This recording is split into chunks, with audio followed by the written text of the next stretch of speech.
Olá, cara ovelha. Você se sente perdido? Cansado de uma jornada de trabalho exaustiva, de um chefe que te trata como lixo e de se sentir diminuído? Sente que faz parte de algo maior, que não é como as outras pessoas? Eu tenho a solução. Nós da Kurt estamos aqui hoje para apresentar uma ideia de negócio extremamente lucrativa. Torne-se hoje um líder de seita. A vaga de Messias pode ser preenchida por você. Sim, você! E seguir os ensinamentos contidos nessa mídia, vai ser possível manipular, convencer as pessoas a te seguirem, se tornarem os seus fiéis seguidores. Você pode se tornar o fundador da próxima grande religião que vai salvar a humanidade. E claro, no processo ganhar poder, dinheiro, mulheres e tudo o que você quiser. Oi, aqui quem fala é o seu loiro favorito, o Jeffrey Dahmer Tupiniquim. Motivado por algum motivo que não tem nada a ver com os últimos vídeos do canal, nada a ver, não tem nada a ver. Eu pensei, caramba, seria muito interessante fazer um vídeo sobre seita. Alguma coisa tipo, como se tornar um líder de seita. Ah, peraí, a Netflix chegou antes de mim, que merda. Como se tornar um líder de seita é um documentário da Netflix, muito bom por sinal, que fala basicamente sobre... como se tornar um líder de seita. Ele tem tipo um passo a passo bem irônico, falando sobre como que você pode se tornar um bom manipulador, e além disso ele fala sobre alguns líderes de seita que surgiram no decorrer dos anos, tanto nos Estados Unidos quanto fora dele. Inclusive até o João de Deus é mencionado, Brasil mencionado, caralho! Então, motivado por esse documentário, eu queria apresentar um pouco desse mundo pra vocês hoje, e falar um pouco sobre a manipulação e narcisismo que existe por trás desses líderes. E eu já vou avisando, esse vídeo é de caráter informativo, satírico e de análise comportamental. Ele não incentiva ninguém a fundar uma seita. Se você quer que as pessoas façam o que você quer, é melhor adotar um cachorro. É bem mais barato e, geralmente, não envolve assassinato. Geralmente. Em 1945, depois da Segunda Guerra Mundial, os soldados americanos retornaram aos Estados Unidos e com eles a gente teve uma prosperidade muito grande nesse período. Se você já ouviu aquele ditado, homens fortes criam tempos fáceis, você já sabe no que isso vai dar. A partir dessa prosperidade foi que ocorreu o Baby Boom, que como o próprio nome já indica, foi uma explosão na natalidade do país. E nessa época a gente teve o surgimento dos Baby Boomers, uma geração inteira criada em um ambiente financeiramente estável, basicamente nascida em berço de ouro e com muito tempo para poder olhar pela janela e ver todos os problemas que o planeta tinha, e com aquela pitada de orgulho americano, sabe? Mesmo sem ter participado das crueldades que aconteciam diretamente, eles conseguiam identificar cada uma delas. Quando essa geração chegou até a fase adulta, eles se depararam com um país cheio de problemas ideológicos. Por mais que você tenha comida em abundância dentro da sua residência, a possibilidade de comprar uma casa, um carro, sem muitas dificuldades, ainda assim você tá em um ambiente completamente racista, existe medo por conta de uma ameaça de bomba atômica, e claro, também tem a guerra do Vietnã rolando. Todo esse cenário entregue nas mãos dessas pessoas, que também tinham acesso maior a faculdades e conhecimento geral comparado com as gerações anteriores, foi o que gerou a contracultura. A contracultura consiste basicamente em uma espiritualidade alternativa, o uso de substâncias, se é que vocês me entendem, para tentar abrir a mente, e o nosso queridíssimo faça amor, não faça guerra. Jovens questionadores e sem rumo, com vontade e energia para mudar o mundo, vencer o sistema, mas em um líder. O que acontece quando um psicopata encontra esse grupo? Muito simples, ele encontra o alvo perfeito. Esse vazio de autoridade logo seria preenchido por Charles Manson. Tell me in a sentence who you are.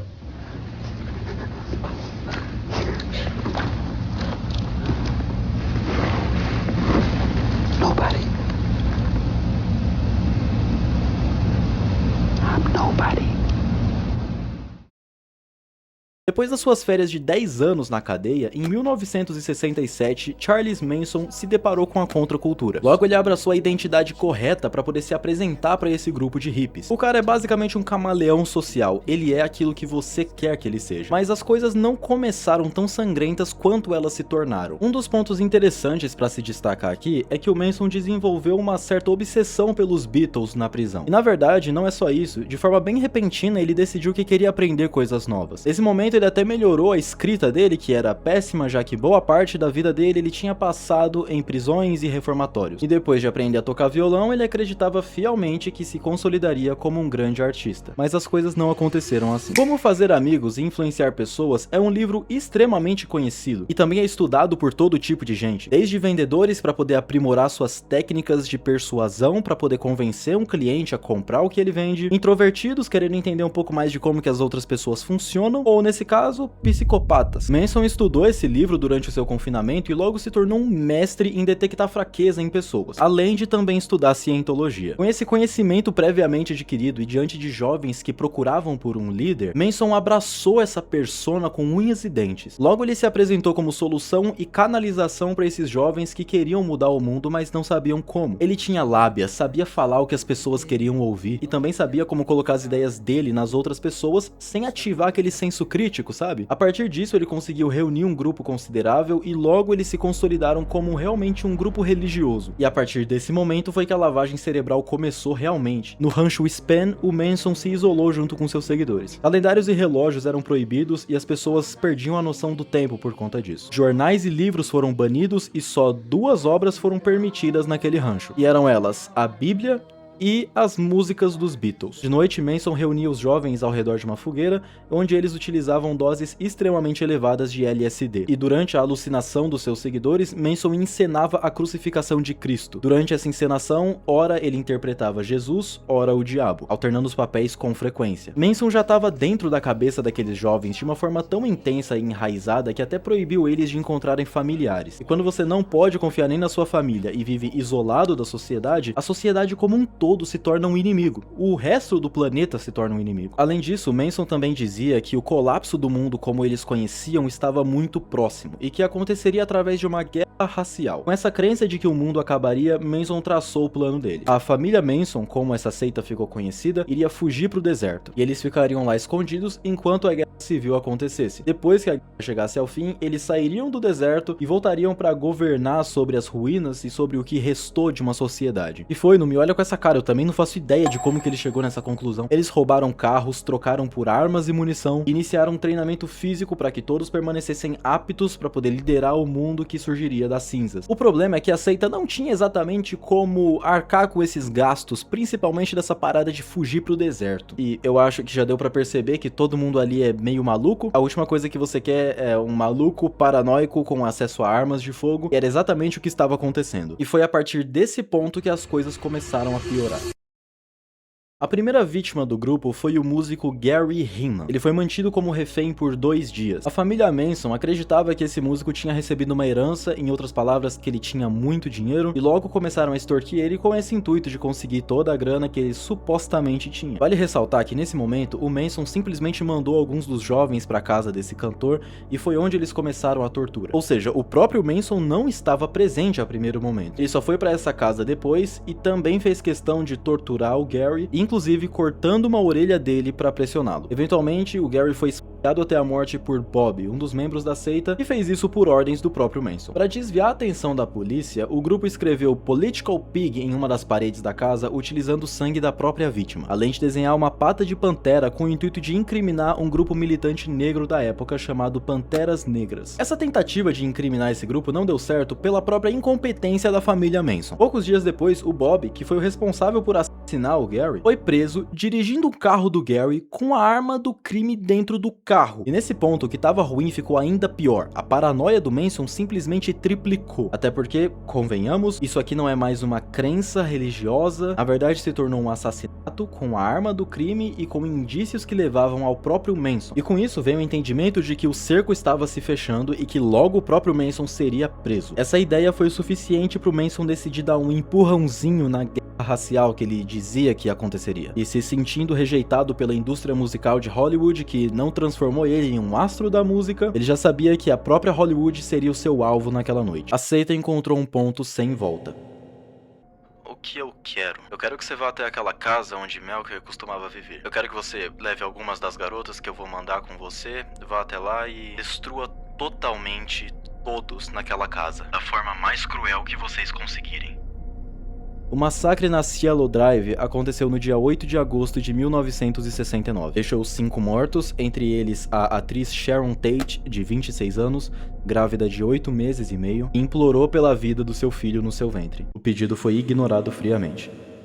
Na manhã do dia seguinte, o que a polícia encontrou foi um verdadeiro cenário de filme de terror. Corpos brutalmente desfigurados e esfaqueados repetidamente dezenas de vezes, mas pro Manson aquilo não era o suficiente. Ele achou todo aquele massacre muito desorganizado e ele fez questão de participar do segundo ataque realizado pelo grupo. Ou seja, mais uma vez, Manson enviou pessoas para realizar uma ordem dele. E mesmo depois de cometerem um assassinato de forma extremamente fria, cruel, covarde, ele achou que não era o suficiente. Na noite do dia seguinte, em 9 de agosto de 69, ele escolheu aleatoriamente uma casa de Los Angeles. O alvo foi Leno LaBianca, no bairro de Los Feliz. Manson adentrou a residência com outro membro da seita, rendeu Leno e a sua esposa e garantiu para os dois que nada de ruim aconteceria naquela noite, contanto que eles cooperassem. Em seguida, ele saiu da propriedade, voltou para o carro e enviou mais 2 membros da seita para entrar na casa e terminar o serviço.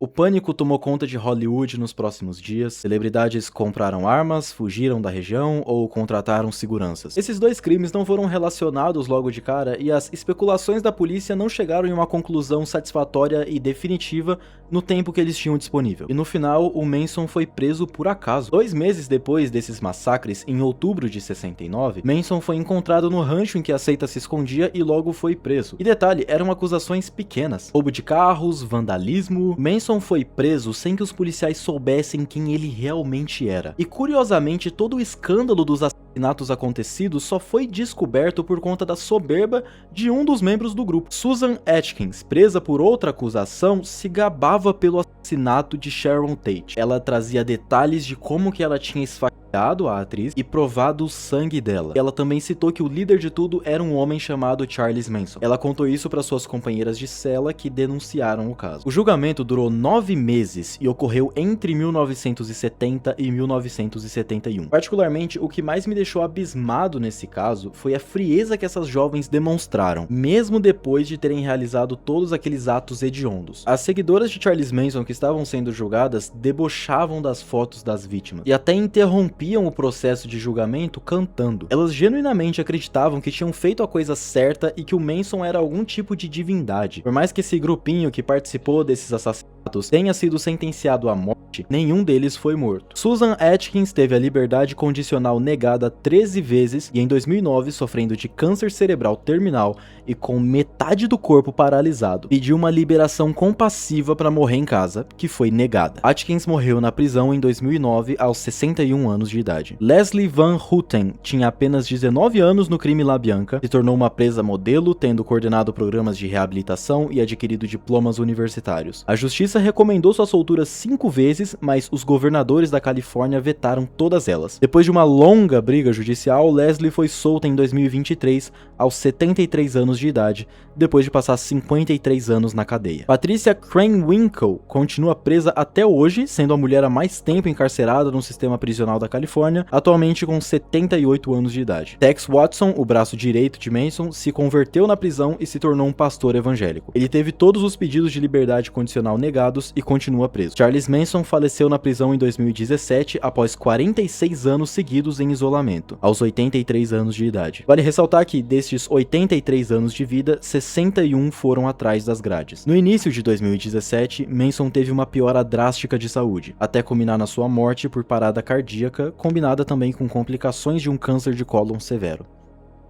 A impunidade dos ímpios. Diante desse roteiro, teve um tópico em específico que veio na minha mente. Muitas vezes nós nos deparamos com notícias trágicas, pessoas morrendo de formas horríveis e muitas vezes repentinas, e com certa frequência vemos rostos que não mereciam tamanho sofrimento. Pessoas que carregaram um peso muito maior do que podiam suportar, não tiveram a instrução certa para evitar o pior, ou que simplesmente estavam no lugar errado na hora errada. Em contrapartida, muitas vezes vemos pessoas que cometeram atos horríveis, crimes hediondos, morrendo tranquilas de causas naturais, como o próprio Manson. O filho dele se chama Charles Manson Jr. e carregou o fardo de ser o filho desse psicopata. Herdou um nome sujo de sangue que não tinha relação nenhuma com ele. Infelizmente, essa pressão fez com que em 1993, aos 37 anos de idade, ele cometesse suicídio. O que me chamou a atenção nessa história foi que o Manson faleceu de causas naturais em 2017, na cadeia, no seu ambiente favorito, ou por mais que não seja o seu ambiente ambiente favorito, um ambiente que ele estava extremamente familiarizado e confortável. Manson viveu mais tempo do que o próprio filho e carregou menos remorso que ele. Nós nunca vamos entender completamente por que as coisas são do jeito que são. Cabe a nós não enlouquecer diante das loucuras e impunidades desse mundo, enquanto tentamos fazer a nossa parte para transformar ele em um lugar melhor. Enquanto isso, fica aqui o meu aviso. Mantenham seus olhos bem abertos para possíveis messias que surgem por aí. O mundo tá cheio de pessoas carismáticas, prontas para preencher o nosso vazio de autoridade e encontrar fraquezas e carências que nem nós sabemos que temos. Como dito no início do vídeo, a vaga de messias continua aberta para quem for ingênuo o suficiente para acreditar neles. Eu espero que todos vocês estejam muito bem. A gente se vê no próximo vídeo. Tchau, tchau.